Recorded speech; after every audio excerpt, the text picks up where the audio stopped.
Hey y'all, Brother Dave here, Brother Dave's Hillbilly Homestead. Today we're out in my North 40, I guess. I'm just about on the northern boundary of the 88 acres that I haven't sold yet, and I don't intend to. I want to keep this. But I thought, as I was laying there in bed with nothing else to do, taking my afternoon nap during the heat of the day, I really ought to be doing something. I said, why not go in search of the elusive Erythroprobium americanus, if I said that right, otherwise known as the yellow trout lily. And there she is, minus her little yellow flower, which was blooming 2 weeks ago when I was up here. I'll have to download a picture of the yellow flower. And here's one that I dug out of the ground. You can see that little root bulb is pretty deep below the ground. It's probably about 4 or 5 inches below the ground. So you got to dig pretty deep for these. Now, why would you? Well,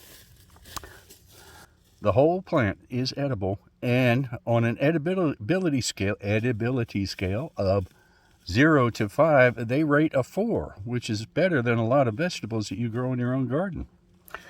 The flower is edible, the leaves are edible, and the root itself is edible. Now, I peeled off the outer brown covering off of this root before I give it the taste test. This is the first time I've eaten this, so y'all,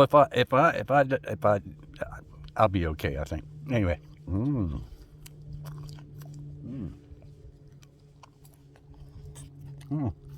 That's the leaves. Oh, it's got a little. That's the little bulb from the flower. Probably got some seeds in it. Oh, that's not too bad. Kind of a lettucey flavor, a little sweet aftertaste, no bitterness. Well, you see the stem. The stem's a little chewy. Lots of fiber.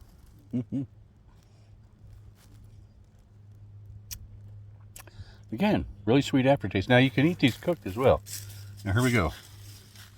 We're gonna eat this big old bulb here. That's about how big it is right there. Now up next to my nose. It's not that big. It's this big. All right, here we go.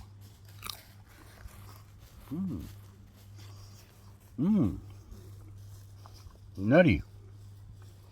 Sweet.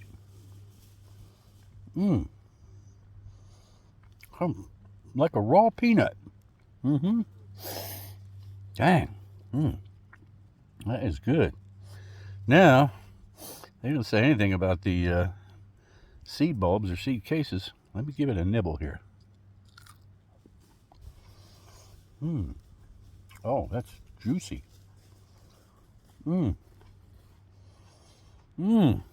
Juicy, sweet. Oh, goodness. Oh, Lord. So, you know what? Your spring garden to kick in, you might go out in the woods if you're in the Appalachians. Now, I don't know about elsewhere in the country, but here in Appalachia, you find these things, and they have this very distinctly colored leaves with the little purplish mottled green. There is nothing else like it growing out here. And I found an area where they're growing pretty profusely. But I'd like to come back and harvest some of them seed pods and see if I can't plant something like that in my garden and let it overwinter. That's right. As you get older, you grow more when you get up. Yeah, there's a whole bunch of them over here. There's a nice little patch of them right there. All over the place. Yep. This little microclimate right here on the this would be the northwest side of the mountain, where it doesn't get